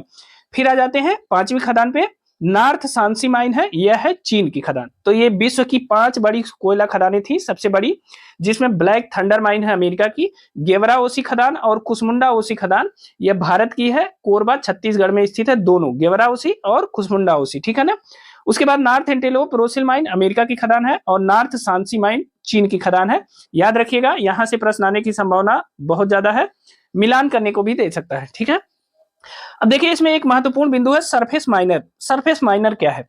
तो सरफेस माइनर जो है यह बिना विस्फोट के ही कोयले का खनन करने वाली एक मशीन है। क्या है? सरफेस माइनर एक मशीन है जो बिना विस्फोट के ही ये धीरे धीरे कोयले को काट काट के अलग करती है पत्थरों से। तो सरफेस माइनर जो है वो बिना विस्फोट के ही कोयले का खनन करने वाली मशीन है। यह जो है पर्यावरण अनुकूल खनन कार्य करती है। ठीक है ना, इससे पर्यावरण को नुकसान नहीं होता है। तो याद रखिएगा, सरफेस माइनर कोई ऐसी चीज नहीं है, यह एक मशीन है सरफेस माइनर, और यह बिना विस्फोट के ही कोयले का खनन करने वाली मशीन है और यह पर्यावरण अनुकूल खनन कार्य करती है। इंपॉर्टेंट यह है कि कभी कभी पूछ लेता है कि सरफेस माइनर का संबंध किस चीज से है या सरफेस माइनर का आशय क्या है। तो आप यह जानिएगा कि ये कोयले का पर्यावरण अनुकूल खनन कार्य करने वाली मशीन है जो बिना विस्फोट कार्य के ही कोयले का खनन करती है। मोस्ट इंपॉर्टेंट है। ठीक है ना, इसे मैं इंपॉर्टेंट लगा देता हूं, इसे जरूर पढ़िएगा। नेक्स्ट है भारत का अगला सूचकांक है, किसका है? भारत का 43वां विश्व धरोहर स्थल के बारे में है। भारत का 43वां विश्व धरोहर स्थल। ठीक है, अब देखिए, जो इसका यूनेस्को का विश्व धरोहर का वो 46वां सत्र हुआ है, वह 21 से 31 जुलाई 2024 के बीच में हुआ है और पहली बार यूनेस्को के विश्व धरोहर केंद्र का जो विश्व धरोहर स्थलों के संबंध में जो सत्र होता है वह पहली बार जो है भारत में आयोजित किया गया है, भारत मंडपम में। तो यह इंपॉर्टेंट है। ठीक है ना, इसका उद्घाटन किसने किया है? तो प्रधानमंत्री नरेंद्र मोदी ने किया है और इन्होंने अपने उद्बोधन में विकास भी विरासत भी विषय पर एक उद्बोधन भी दिया है, यह भी इंपॉर्टेंट है। ठीक है ना, तो विश्व धरोहर स्थल का जो विश्व धरोहर समिति का 46वां सत्र हुआ है, किसका हुआ है? विश्व धरोहर समिति। यहां लिख देते हैं, विश्व धरोहर समिति का 46वां सत्र हुआ है 21 से 31 जुलाई 2024 को, पहली बार भारत में आयोजित हुआ है। तो यह मोस्ट इंपॉर्टेंट है। ठीक है, इसका उद्घाटन प्रधानमंत्री नरेंद्र मोदी ने किया और उन्होंने अपने उद्बोधन में विकास भी और विरासत भी विषय पर उद्बोधन भी दिया, ठीक है ना। अब देखिए प्रधानमंत्री ने यूनेस्को विश्व धरोहर केंद्र को $1 मिलियन के अनुदान की भी घोषणा की। मोस्ट इंपॉर्टेंट है, यूनेस्को विश्व धरोहर केंद्र को भारत सरकार ने कितना अनुदान दिया है? $1 मिलियन। मोस्ट इंपॉर्टेंट है, इस बिंदु को जरूर याद रखिएगा। प्रधानमंत्री ने यूनेस्को विश्व धरोहर केंद्र को $1 मिलियन के अनुदान की घोषणा की है, इंपॉर्टेंट है। देखिए यूनेस्को की जो महानिदेशक हैं वो आंड्रे अजोले हैं, यह भी भारत में आए थे, ठीक है ना। सम्मेलन में शामिल हुए थे कौन? यूनेस्को के महानिदेशक आंड्रे अजोले। अब देखिए 24 नए स्थलों को यूनेस्को की विश्व धरोहर सूची में शामिल किया गया है, जो ये सम्मेलन हुआ इसमें। और इसमें से 24 में से 19 सांस्कृतिक, 4 प्राकृतिक स्थल और 1 मिश्रित स्थल के रूप में शामिल किया गया है। कौन सा? 24 नए स्थलों में 19 सांस्कृतिक स्थल, 4 प्राकृतिक स्थल और 1 मिश्रित स्थल के रूप में शामिल किया गया है, यह भी इंपॉर्टेंट है। अब देखिए भारत की तरफ से जो एक स्थल शामिल किया गया है, जिसे 43वां स्थल कहते हैं भारत का, जो यूनेस्को की विश्व धरोहर सूची में शामिल हुआ है, वह मोइदम्स। मोइदम्स क्या है? यह अहोम राजवंश की टीला दफन प्रणाली है। क्या है? यह अहोम राजवंश की टीला दफन प्रणाली है और इसे भारत का 43वां विश्व धरोहर स्थल घोषित किया गया है, ठीक है ना। अब देखिए इस सूची में शामिल होने वाला यह असम का तीसरा स्थल भी है। इसके बारे में भी जान लेते हैं कि असम के पहले 2 स्थल काजीरंगा व मानस वन्यजीव अभयारण्य इसमें शामिल हो चुके हैं। तो मोइदम्स क्या है? यह तीसरा स्थल है असम का, जो यूनेस्को विश्व धरोहर सूची में शामिल हुआ है। और मोइदम्स क्या है? अहोम राजवंश की टीला दफन प्रणाली है, इसे याद रखिएगा, ठीक है। अब देखिए विश्व धरोहर समिति का जो 46वां सत्र हुआ, पहली बार भारत में हुआ है। और इसका लोगो क्या था? तो इसका लोगो था कर्नाटक स्थित हम्पी में स्मारकों का समूह, ठीक है। और इस लोगो में हम्पी स्थित विजय विठल मंदिर के सामने जो स्थित पत्थर का रथ है, उसे प्रदर्शित किया गया था। तो जो विश्व धरोहर समिति का जो 46वें सत्र का लोगो था, वह कर्नाटक स्थित हम्पी में स्मारकों का समूह था और उसमें हम्पी स्थित विजय विठल मंदिर के सामने जो स्थित पत्थर का रथ है, उसे प्रदर्शित किया गया था, ठीक है ना। इस लोगो की एक टैग लाइन भी थी। ये जो लोगो था इसमें एक टैग लाइन लिखी थी, उसका नाम था, वो कैसे थे? सह नव यशः। क्या है? ये टैग लाइन थी सह नव यशः, अर्थात हमारा गौरव बढ़े, मे आवर ग्लोरी ग्लो, ठीक है ना। यह टैग लाइन कहां से ली गई है? यह तैत्तरीयोपनिषद से ली गई है, यह भी इंपॉर्टेंट है। सह नव यशः कहां से लिया गया है? तैत्तरीयोपनिषद से। अब देखिए यूनेस्को विश्व धरोहर स्थलों की संख्या के मामले में जो शीर्ष देश है, मतलब किस देश के सर्वाधिक स्थल इस यूनेस्को की विश्व धरोहर सूची में शामिल है? तो देखिए इटली के सर्वाधिक 60 स्थल हैं जो यूनेस्को की विश्व धरोहर सूची में शामिल हैं। दूसरे स्थान पे है चीन, उसके 59 स्थल हैं। तीसरे स्थान पे है जर्मनी, उसके 54 स्थल हैं। और 6वें स्थान पे है भारत, यह ध्यान रखिएगा, भारत 6वें स्थान पे है, उसके 43 स्थल विश्व धरोहर स्थलों की सूची में शामिल है, ठीक है। नंबर 1 पे है इटली, नंबर 2 पे है चीन, नंबर 3 पे जर्मनी और नंबर 6 पे भारत है, जो आपके लिए बहुत इंपॉर्टेंट है, ठीक है ना। अब देखिए मोइदम्स के बारे में जान लेते हैं। मोइदम्स कहाँ स्थित है? यह असम के चराईदेव जिले में स्थित है। ताई अहोम राजवंश द्वारा स्थापित टीला दफन प्रणाली है। किसका? कौन सा वंश? ताई अहोम राजवंश द्वारा स्थापित यह टीला दफन प्रणाली है। इसमें 13वीं शताब्दी से लेकर 19वीं शताब्दी तक का प्रमाण मिलता है, यह भी ध्यान रखिए। इसे आत्मा के लिए घर, होम फॉर स्पिरिट भी कहा जाता है। क्या है मोइदम्स? आत्मा के लिए घर है या होम फॉर स्पिरिट है। असम के चराईदेव जिले में स्थित है, ठीक है ना, इसे ध्यान रखिएगा। अगला देख लेते हैं प्रोजेक्ट परी। प्रोजेक्ट परी क्या है, इसके बारे में जान लेते हैं, बहुत इंपॉर्टेंट है। प्रोजेक्ट परी, परी का फुल फॉर्म है पब्लिक आर्ट ऑफ इंडिया। क्या है? प्रोजेक्ट परी, परी का मतलब है पब्लिक आर्ट ऑफ इंडिया, इसे ध्यान रखिएगा। देखिए प्रोजेक्ट परी का जो कार्यान्वयन है, ये किसके द्वारा किया जा रहा है? ललित कला अकादमी प्लस आधुनिक कला संग्रहालय, इसके द्वारा किया जा रहा है प्रोजेक्ट परी। इसका कार्यान्वयन ललित कला अकादमी और आधुनिक कला संग्रहालय द्वारा किया जा रहा है और यह केंद्रीय संस्कृति मंत्रालय द्वारा प्रारंभ किया गया है, ठीक है। अब इसका उद्देश्य समझिए, तब जानेंगे कि इसकी इंपॉर्टेंस क्या है। इसका उद्देश्य है आधुनिक तकनीकों का उपयोग करते हुए प्राचीन कलात्मक धरोहर, लोक कला या लोक संस्कृति को सामने लाना। तो जो प्राचीन धरोहर है हमारी लोक कला और लोक संस्कृति के, उसे आधुनिक तकनीक के माध्यम से फिर से उसी रूप में जीवंत बनाने के लिए प्रोजेक्ट परी का शुरुआत की गई है। परी का फुल फॉर्म है पब्लिक आर्ट ऑफ इंडिया। आप इसे ध्यान रखिएगा कि यह हमारी लोक कला को आधुनिक उपयोग करके, आधुनिक तकनीकों का प्रयोग करके पुनः जीवंत बनाने का प्रयास है, इसीलिए प्रोजेक्ट परी की शुरुआत की गई है। अब देखिए इसमें कुछ उदाहरण मैं बता देता हूं, जैसे फड़ चित्रकला, आपने नाम सुना होगा। देखिए इसको ध्यान से देखिएगा, इस चित्रकला के संबंधित राज्यों को मिलान करने के लिए भी पूछा जा सकता है, इसलिए मोस्ट इंपॉर्टेंट है, इसको ध्यान से पढ़िएगा। देखिए फड़ चित्रकला, फड़ चित्रकला राजस्थान से संबंधित है। थंगका पेंटिंग किससे संबंधित है? सिक्किम से। अगर नाम नहीं सुना है तो सुन लीजिए आप और इसे याद रखिएगा, ये मिलान करने को जरूर पूछा जा सकता है। फड़ चित्रकला किससे संबंधित है? राजस्थान से। थंगका पेंटिंग किससे संबंधित है? सिक्किम और लद्दाख से। ठीक है। कलमकारी, कलमकारी अक्सर पीसीएस की परीक्षा में पूछा गया है, आंध्र प्रदेश से संबंधित है। पिछवाई पेंटिंग, पिछवाई पेंटिंग किससे संबंधित है? राजस्थान से संबंधित है। पिथौरा आर्ट, अब देखिए राय पिथौरा, पृथ्वीराज चौहान को जान के आप इसे राजस्थान मार सकते हैं, लेकिन पिथौरा आर्ट है गुजरात का, मोस्ट इंपॉर्टेंट है, चर्चा में भी रहा था अभी। पिथौरा आर्ट किसका है? गुजरात का है। ठीक है। और गोंड आर्ट, गोंड आर्ट है मध्य प्रदेश का। देखिए इस सीरीज में बहुत सारे आर्ट का नाम दिया था, लेकिन मैंने सिर्फ उन्हीं आर्ट को निकाला है जिनकी परीक्षा में पूछे जाने की संभावना सबसे ज्यादा है और जो सबसे ज्यादा चर्चा में रहते हैं। ठीक है। तो इन सभी को उनके राज्य के साथ जरूर याद रखिएगा। देखिए फड़ चित्रकला राजस्थान का है, थंगका पेंटिंग सिक्किम लद्दाख का है, कलमकारी आंध्र प्रदेश का है, पिछवाई पेंटिंग है राजस्थान का, पिथौरा आर्ट है गुजरात का और गोंड आर्ट है मध्य प्रदेश का। मोस्ट इंपॉर्टेंट है, इसे ध्यान दीजिएगा। ठीक है ना। नेक्स्ट देख लेते हैं, अगला सूचकांक हमारा है ग्लोबल लिवेबिलिटी सूचकांक। क्या है? ग्लोबल लिवेबिलिटी सूचकांक है 2024। इसके प्रकाशक कौन है? तो इकोनॉमिक्स इंटेलिजेंस यूनिट ईआईयू इसका प्रकाशन करता है। इसमें 173 देश शामिल हैं। तो रहने योग्य स्थानों के बारे में देख लेते हैं। इसमें शीर्ष देश है वियना, वियना इसमें शीर्ष देश है। दूसरा देश है कोपेनहेगन और तीसरा है ज्यूरिख। तो ग्लोबल लिवेबिलिटी इंडेक्स में जो है, जो इकोनॉमिस्ट इंटेलिजेंस यूनिट जारी करता है, उसमें शीर्ष देश है वियना, दूसरा है कोपेनहेगन डेनमार्क का और तीसरा है ज्यूरिख स्विट्जरलैंड का। और अंतिम स्थान इसमें है दमिश्क सीरिया, आपको पता है युद्धरत है, तो यह जो है अंतिम स्थान पे है, यहाँ रहने योग्य स्थान यह नहीं है। ठीक है। नेक्स्ट देख लेते हैं, आज का हमारा अगला सूचकांक है ऊर्जा संक्रमण सूचकांक। ऊर्जा संक्रमण सूचकांक 2024।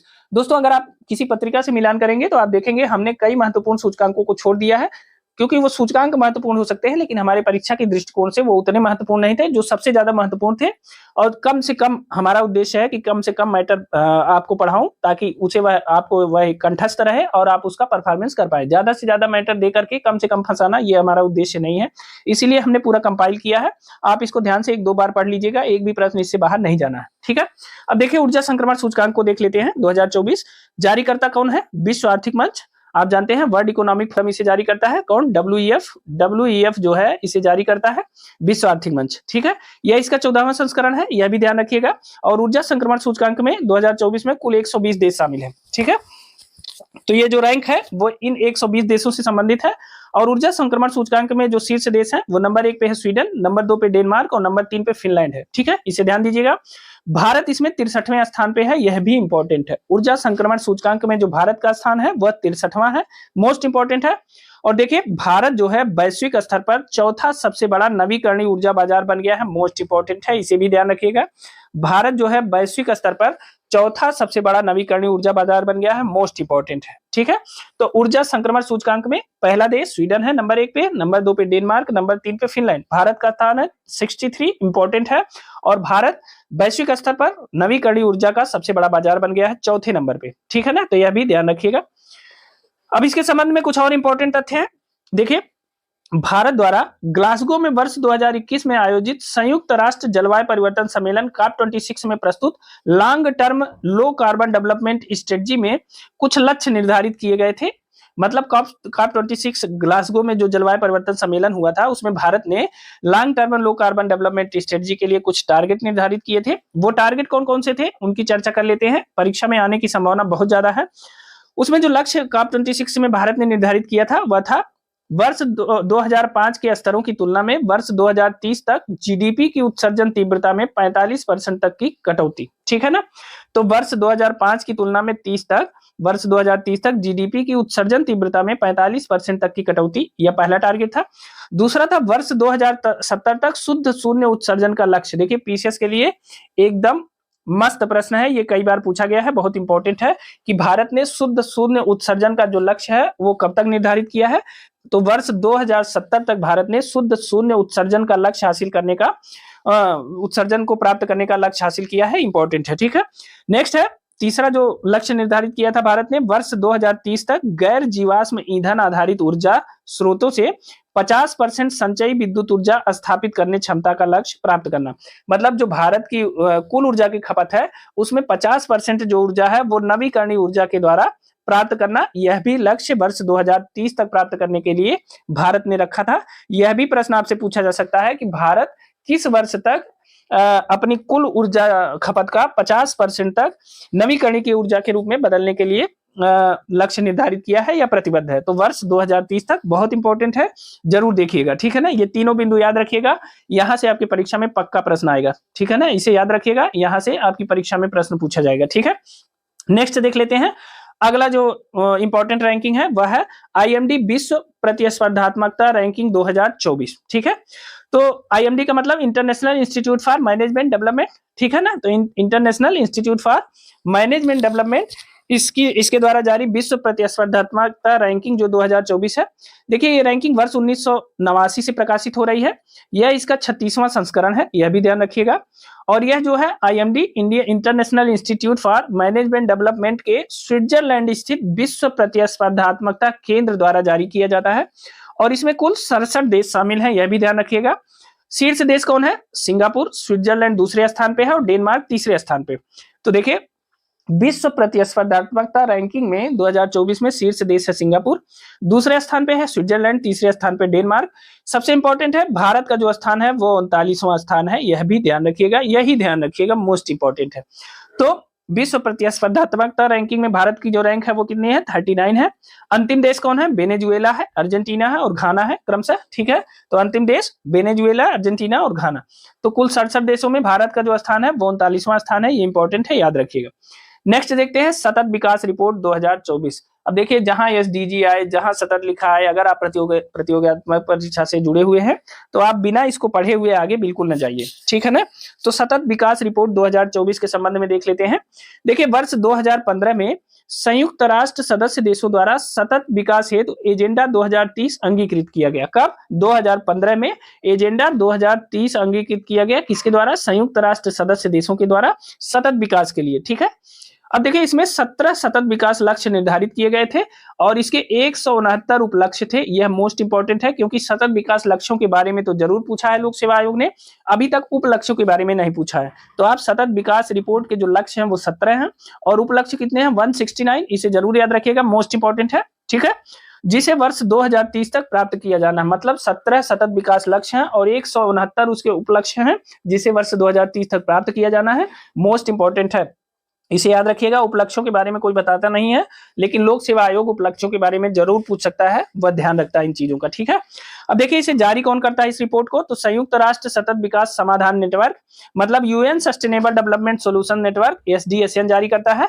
रिपोर्ट का जो शीर्षक है, देखिए रिपोर्ट का शीर्षक है यह है एसडीजीज और भविष्य का यूएन शिखर सम्मेलन। क्या है शीर्षक?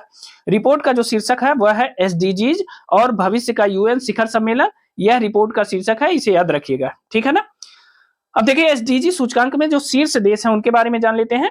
जो ये सूचकांक जारी हुआ है इसमें शीर्ष देश कौन है? कुल 167 देशों से संबंधित सूचकांक है, इसे याद रखिएगा। कितने देशों से? 167 देशों से संबंधित सूचकांक है।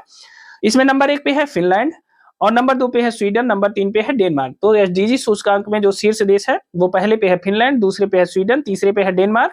भारत का जो स्थान है वो 109वां स्थान है, मोस्ट इंपॉर्टेंट है। भारत एसडीजी सूचकांक में 109वें स्थान पे है। कितने देशों में? 167 देशों में। और भारत का स्कोर भी मैंने बता दिया है 64, याद रखिएगा, पूछा जा सकता है कि एसडीजी स्कोर कितना है भारत का। और देखिए अभी जब हमने एसडीजी इंडिया इंडेक्स बढ़ाया था तो टोटल भारत का एसडीजी स्कोर कितना था? 71 था, ठीक है ना। और अभी जो एसडीजी सूचकांक विभिन्न देशों से संबंधित है तो उसमें भारत का स्कोर 64 है और भारत दुनिया में 109वें स्थान पे है 167 देशों में, ठीक है। पहले स्थान पे फिनलैंड, दूसरे पे स्वीडन, तीसरे पे डेनमार्क स्थित है, इंपॉर्टेंट है, याद रखिएगा। नेक्स्ट देख लेते हैं। देखिए वैश्विक लैंगिक अंतराल रिपोर्ट 2024 के बारे में जान लेते हैं। क्या है वैश्विक लैंगिक अंतराल रिपोर्ट 2024? इसके बारे में जान लेते हैं। देखिए यह जो है 18वां संस्करण है इसका। यह वर्ष 2006 से जारी किया जा रहा है वैश्विक लैंगिक अंतराल रिपोर्ट, यानी ग्लोबल जेंडर गैप रिपोर्ट जो है यह विश्व आर्थिक मंच, वर्ल्ड इकोनॉमिक फोरम यानी WEF द्वारा जारी किया जाता है। यह इंपॉर्टेंट है, जरूर पूछा जाता है कि WEF जो है वैश्विक लैंगिक अंतराल report, global gender gap report कौन जारी करता है? WEF जारी करता है, वर्ष 2006 से जारी करता है। यह इसका 18वां संस्करण है।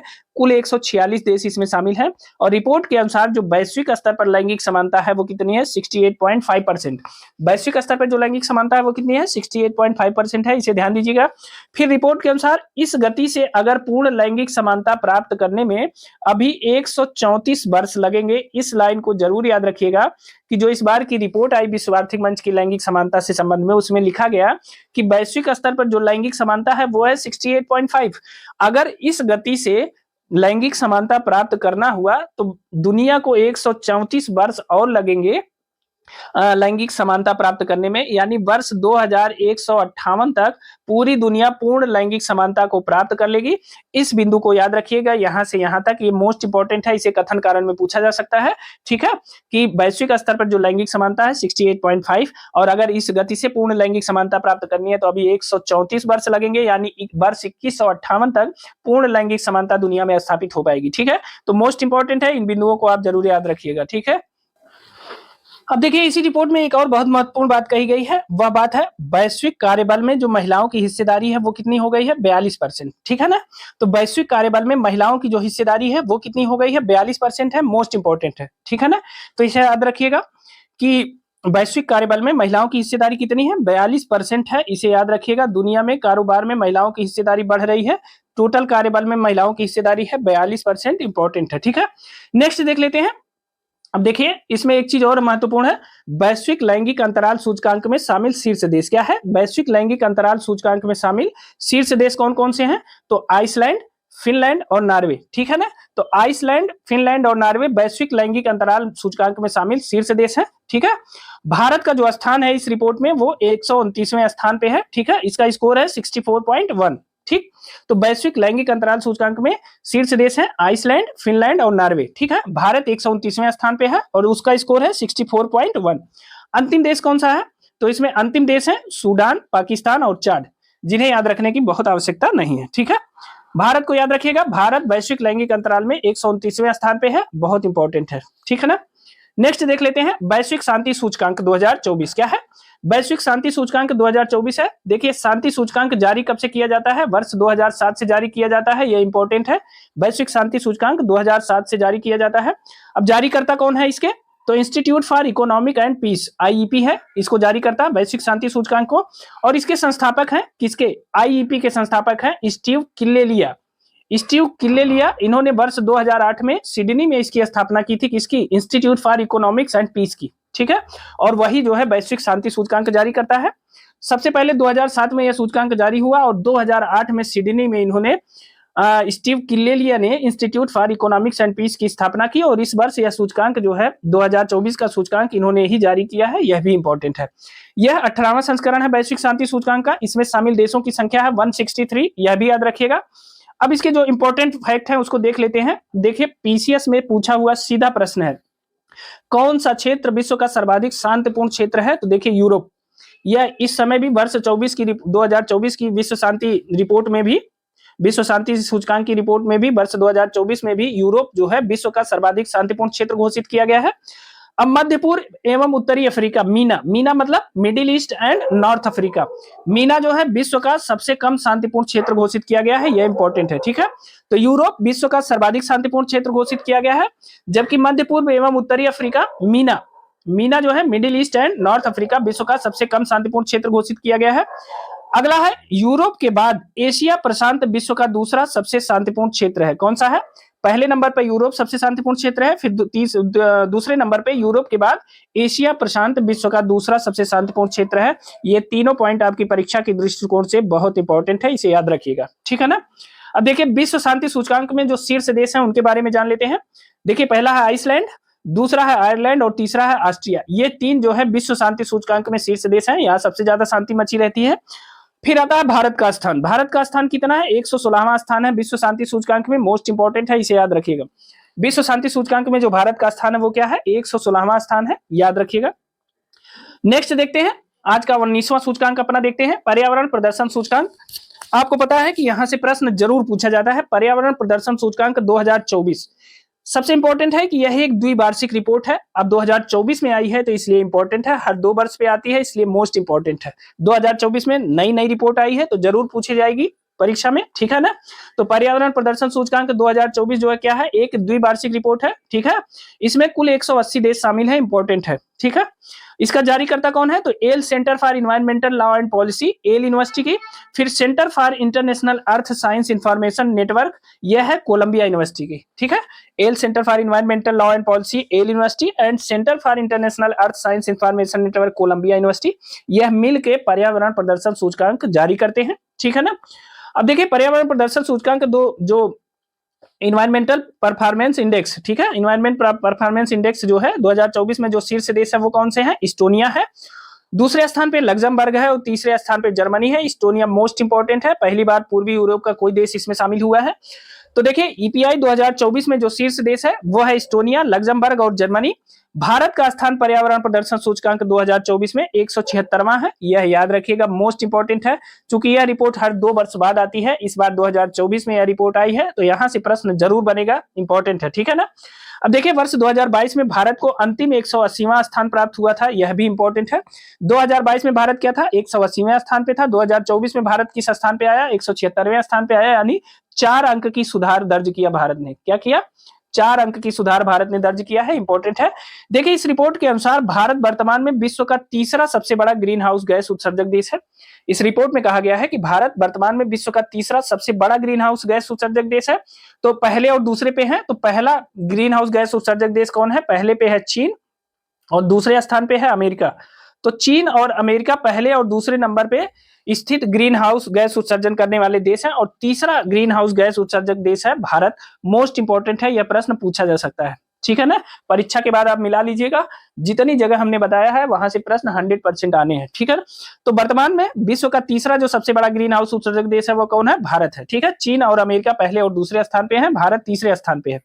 एक और इंपॉर्टेंट फैक्ट है इसमें कि विगत दशक के दौरान, मतलब एक दशक के दौरान भारत के कुल ग्रीन हाउस गैस उत्सर्जन में 32% की वृद्धि दर्ज की गई है।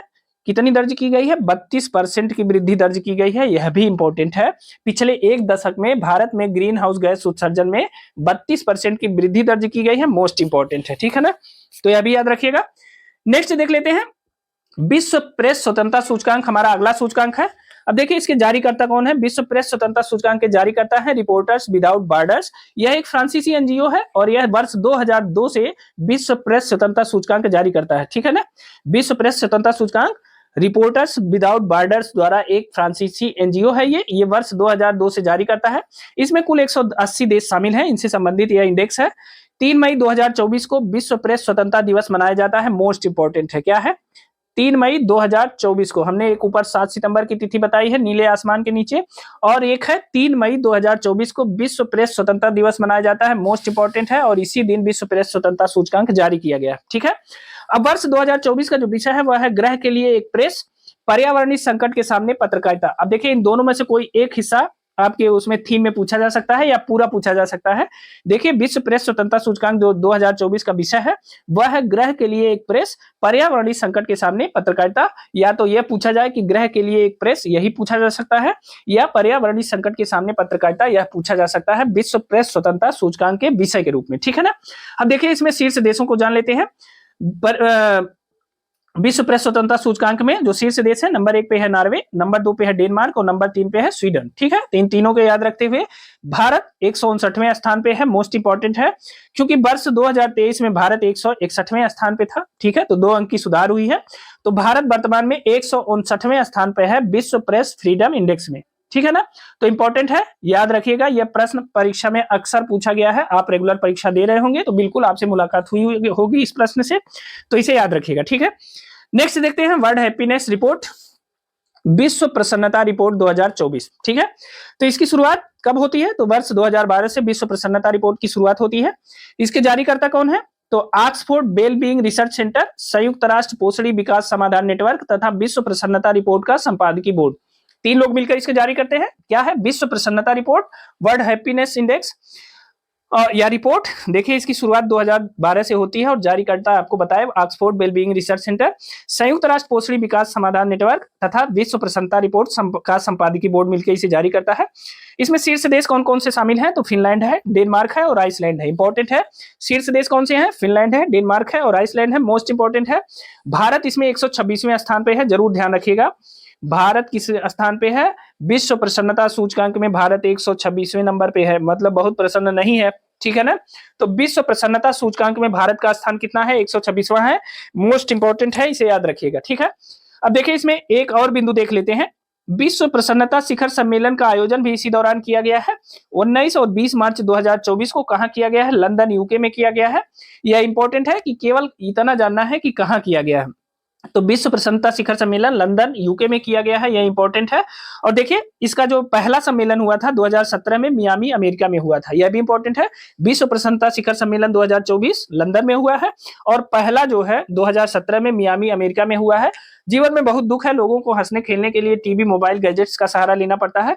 तो ऐसे में अगर विश्व प्रसन्नता शिखर सम्मेलन हो रही है तो उसे जरूर याद रखिएगा, हमारे लिए उपयोगी है, परीक्षा में पूछा जा सकता है, क्योंकि जो इस सम्मेलन में भाग लेते हैं वही नीति निर्धारक भी है और उन्हें प्रसन्नता की चिंता है, तो इसे पढ़ना बहुत आवश्यक है, ठीक है ना। नेक्स्ट देख लेते हैं। अगला है भ्रष्टाचार बोध सूचकांक। इससे आप परिचित होंगे, बहुत बार आपको इससे मुलाकात हुई होगी परीक्षाओं में। तो भ्रष्टाचार बोध सूचकांक कब से जारी किया जाता है? 1995 से। मोस्ट इंपॉर्टेंट है, कब से जारी किया जाता है। देखिए जो मॉडरेट क्वेश्चन होते हैं वो यहीं से बनते हैं, कुछ एक्स्ट्रा बढ़ा देता है आयोग और आप आधी अधूरी जानकारी लेके जाते हैं तो वही मिस कर जाते हैं, ठीक है। तो हमने प्रयास किया है कि आपको पूरी जानकारी देके ही परीक्षा में विदा करूं। तो देखिए भ्रष्टाचार बोध सूचकांक 2023 1995 से जारी हुआ, ठीक है। 30 जनवरी 2024 को ट्रांसपेरेंसी इंटरनेशनल द्वारा वर्ष 2024 का सूचकांक जारी किया गया है, 23 का, ठीक है। सबसे कम भ्रष्टाचार वाले देशों में देखिए कुल शामिल देशों की संख्या है 180 देशों से संबंधित इंडेक्स है। अब इसमें सबसे कम भ्रष्टाचार वाले जो देश हैं वो हैं डेनमार्क, फिनलैंड और न्यूजीलैंड, ठीक है ना। अब भ्रष्टाचार वाले देशों में जो भारत की सिचुएशन है 2023 में वो है 93वें स्थान पे है, तो याद रखिएगा भारत जो है 2023 में 93वें स्थान पे है, जबकि 2022 में 85वें स्थान पे था। इसका मतलब भ्रष्टाचार बढ़ा हुआ है, ठीक है ना। तो 2022 से 23 में भ्रष्टाचार में वृद्धि दिखा रहा है भ्रष्टाचार बोध सूचकांक, ठीक है। तो वर्ष 2023 में 93वें स्थान पे है भारत, जबकि 22 में 85वें स्थान पे था, यानी इसकी स्थिति में गिरावट दर्ज की गई है और भारत में भ्रष्टाचार बढ़ा हुआ दिख रहा है इस सूचकांक से, ठीक है ना। अब देखिए भारत के साथ कौन कौन से देश इसी अंक पे हैं, तो मालदीव, लेसोथो और कजाकिस्तान के साथ भारत 93वें रैंक पे स्थित है। यह भी इंपॉर्टेंट है कि भारत के साथ साथ जो भारत की तुलना है वो लेसोथो, कजाकिस्तान और मालदीव जैसे देशों से हो गई है और भ्रष्टाचार में भारत के साथ ये लोग सभी संयुक्त रूप से 93वें स्थान पे स्थित है। इंपॉर्टेंट है, याद रखिएगा। और सबसे ज्यादा भ्रष्टाचार वाले देशों को देख लीजिए, सोमालिया और वेनेजुएला दुनिया में सबसे ज्यादा भ्रष्ट देश है, ठीक है ना। नेक्स्ट देख लेते हैं जलवायु परिवर्तन प्रदर्शन सूचकांक। इंपॉर्टेंट है, क्या है? जलवायु परिवर्तन प्रदर्शन सूचकांक 2005 से इसका वार्षिक प्रकाशन होता है। इंपॉर्टेंट है, जलवायु परिवर्तन प्रदर्शन सूचकांक का जो वार्षिक प्रकाशन है वो 2005 से होता है। इसमें जो शामिल देश है वो है यूरोपीय संघ प्लस 63 देश। क्या है? यूरोपीय संघ प्लस 63 देश इसमें शामिल है जलवायु परिवर्तन प्रदर्शन सूचकांक में, जो 2005 से वार्षिक रूप से प्रकाशित होता है, ठीक है ना। इसके जारीकर्ता कौन है? जर्मन वॉच है, क्लाइमेट एक्शन नेटवर्क इंटरनेशनल है तथा न्यू क्लाइमेट इंस्टीट्यूट है। पीसीएस 2023 की परीक्षा में अगर आपने देखा होगा तो यह प्रश्न पूछा गया था कि जलवायु परिवर्तन प्रदर्शन सूचकांक कौन जारी करता है, तो उसमें दिया था जर्मन वॉच का नाम दिया था, ठीक है। तो यह समझ सकते हैं आप कि आपके लिए कितना इंपॉर्टेंट है। तो वर्ष 2005 से वार्षिक प्रकाशन होता है इसका और इसमें शामिल देश एक यूरोपीय संघ है प्लस 63 देश है। इसके जारी करता है German watch, climate action network international तथा न्यू क्लाइमेट इंस्टीट्यूट, ठीक है ना। अब देखिए इस रिपोर्ट के अनुसार जो है प्रथम 3 स्थान पर कोई भी देश शामिल नहीं है, क्योंकि किसी भी देश ने जो है पेरिस का जो समझौता था उसका पालन नहीं किया है, इसलिए प्रथम 3 स्थान पर कोई भी देश इसमें शामिल नहीं है। चौथे स्थान पे है डेनमार्क, 5वें स्थान पे एस्टोनिया, 6ठे स्थान पर फिलीपींस है, मोस्ट इंपॉर्टेंट है 7वें स्थान पर है भारत। पर्यावरण परिवर्तन प्रदर्शन सूचकांक 2024 में जो भारत है वो 7वें स्थान पर स्थित है। इसका स्कोर है 70.25, मोस्ट इंपॉर्टेंट है, ठीक है। पर्यावरण परिवर्तन प्रदर्शन सूचकांक 2024 में जो भारत का स्थान है वो क्या है? 7वां है और इसका स्कोर है 70.25 और चौथे स्थान पे है डेनमार्क, 5वें पे एस्टोनिया, प्रथम 3 स्थान रिक्त है, ठीक है ना। अब देखिए इसी में दिया है कि सर्वाधिक CO2 उत्सर्जक देश कौन से हैं, तो सर्वाधिक CO2 उत्सर्जक देश हैं, हमने ऊपर भी बताया था, नंबर 1 पे चीन है, नंबर 2 पे अमेरिका है और नंबर 3 पे भारत है, सर्वाधिक CO2 उत्सर्जक देश, ठीक। अब पर्यावरण परिवर्तन प्रदर्शन सूचकांक में जो आखिरी देश हैं वो कौन से हैं उसको जान लेते हैं। सऊदी अरब है, ईरान है और यूएई पर्यावरण परिवर्तन प्रदर्शन सूचकांक में आखिरी देश है, ठीक है ना, तो इन्हें भी याद रखिएगा। नेक्स्ट देख लेते हैं, अगला सूचकांक है हमारा वैश्विक भूख सूचकांक 2023। देखिए वैश्विक भूख सूचकांक 2023 या ग्लोबल हंगर इंडेक्स GHI 2023। ये सूचकांक 2023 का है लेकिन जारी हुआ है वर्ष 2024 में। अब जान लेते हैं कि जारीकर्ता कौन है। तो जारीकर्ता है कंसर्न वर्ल्ड वाइड तथा वेल्ट हंडर हिल्फ, ठीक है ना। तो वैश्विक भूख सूचकांक कौन जारी करता है? कंसर्न वर्ल्ड वाइड तथा वेल्ट हंगर हिल्फ जारी करता है। रिपोर्ट का विषय क्या था इस बार? खाद्य प्रणालियों को आकार देने में युवाओं की शक्ति। यह वैश्विक भूख सूचकांक जो रिपोर्ट आई है उसका विषय था खाद्य प्रणालियों को आकार देने में युवाओं की शक्ति, ठीक है। अब इस रिपोर्ट में कुल शामिल देश कितने हैं, कितने लोगों का इंडेक्स है? तो 125 देशों का है। भारत की रैंक इसमें कितनी है? 111वीं, ठीक है। भारत की रैंक 111वीं है और भारत की यह रैंक भारत में भूखमरी की गंभीर स्थिति को प्रदर्शित करता है। अब देखिए, पाकिस्तान की रैंक भारत की रैंक से बेहतर दिखाई गई है, जबकि भारत की रैंक पाकिस्तान से बहुत खराब दिखाई गई है। अक्सर आपने देखा होगा पाकिस्तान में आटे रोटी के लिए लड़ाई झगड़ा होता है, जबकि भारत की सिचुएशन ऐसी नहीं है। इसीलिए हमने शुरू में आपसे कहा था, वर्तमान में जो भारत सरकार है, जो परीक्षा संस्थाएं हैं, वो अंतरराष्ट्रीय रिपोर्टों को कम महत्व देती हैं और भारत सरकार द्वारा जारी किए गए रिपोर्टों को ज्यादा महत्व देती हैं, क्योंकि अंतरराष्ट्रीय रिपोर्टें पक्षपात पूर्ण रूप से जारी की जा रही हैं, ठीक है ना। तो फिर भी हमें याद रखना है कि वैश्विक भूख सूचकांक या ग्लोबल हंगर इंडेक्स में जो भारत की रैंक है वो 111वीं है। ये इंपॉर्टेंट है, ठीक है ना। और भारत को भूखमरी की गंभीर सिचुएशन में रखा गया है, यह भी इंपॉर्टेंट है, ठीक है ना। तो दोस्तों, यह थे हमारे सूचकांक के संबंध में जो महत्वपूर्ण बिंदु थे, वो अभी तक हमने आपको बताए। यह वीडियो आपको कैसी लगी हमें कमेंट करके जरूर बताइएगा। आपने पूरी वीडियो देखी तो अपना अनुभव वीडियो के लास्ट में कमेंट में आप जरूर करिएगा। साथ ही दोस्तों, आपने देखा है कि यह हैंडमेड नोट्स है और इसको लिखने में, तैयार करने में बहुत मेहनत लगी है, इसलिए एक लाइक जरूर करिएगा। साथ ही अपने दोस्तों के साथ भी इसे शेयर करिएगा। और अगर आपको कुछ और सजेशन देना हो, आप मतलब आप हमसे कुछ कहना चाहते हो कि हम और बेहतर क्या कर सकते हैं, तो आप हमें जरूर सजेस्ट करिए, ठीक है।